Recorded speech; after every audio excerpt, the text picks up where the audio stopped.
My babies. My daughter. My twin sons.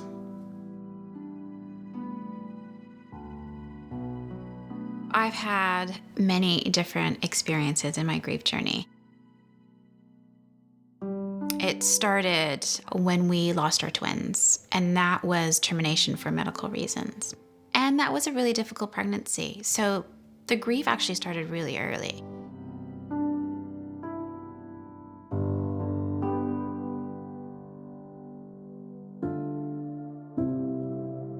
The whole thing was so traumatic because every time we went for an ultrasound, it was bad news. And they said we had to terminate one, so then we were grieving that one. And then sadly, we had to terminate both.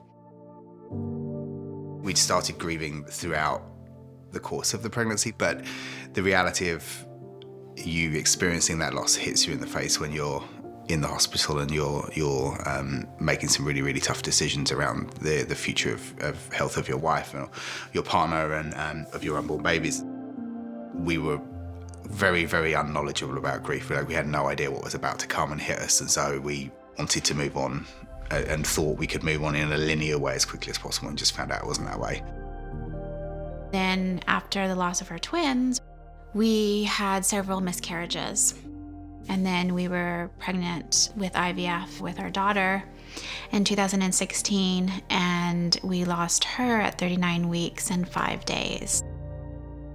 When we had to terminate our twins for medical reasons, the care around that was very highly medical, but there was no talk about the grief. There was no care around that. And I think in a way we thought the grief would be easier if we didn't prolong it. We thought that if we could make it as surgical as possible, it would be easier for us to move on from it. And that's not the case at all, at all. And it wasn't until we lost our daughter, Loey, that I realized that I had PTSD for 5 years. You know, I'd go into trauma loops, or I would go into a ball in a corner and start crying and shaking because I was unaware that I was holding trauma. When we lost Loey, the support was different. The hospital was amazing, and they gave us time to grieve, gave us time to hold her. Social worker came in about 3 times a day. So she gave us the space to grieve, but she also made sure to let us know that she was still there if we needed her. It's the hardest thing in the world to stay in a hospital room for 2 days with your dead child.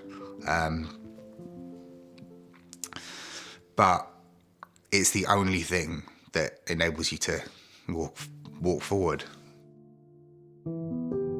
I wish we'd known just how important it would be for us to build some kind of special bond with our children, no matter how small, even if it was an image, because that's the only thing you get to take forward. Grief shows up not in the way you expect it to. It's messy. When you hear about grief, you hear about there are stages to grief and you move from stage to stage, and that's just not true at all. You might move from stage to stage, but then it's not linear. You're never recovered.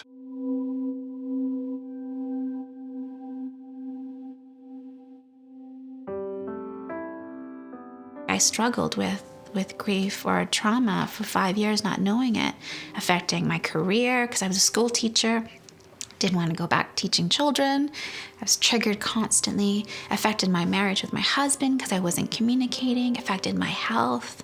And it wasn't until the awareness was there and the permission to grieve that I was like, I literally took a deep breath and went, oh, right.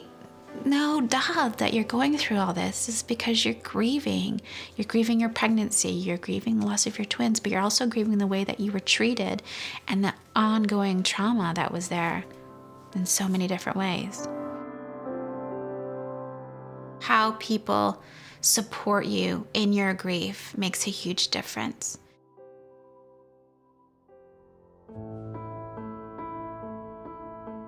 I don't think people understand that this is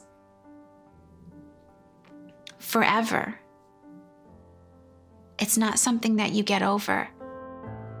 Fast forward 10, 20 years, I'm still going to be in my grief. And I may walk into a grocery store and see a girl that looks like Loey or will remind me of Loey, and I may start crying 20 years later. Grief is painful. Grief is suffering. And it is uncomfortable. And as a society, we have been taught that pain is not good. We don't want to feel pain. You need to feel pain to understand what joy is,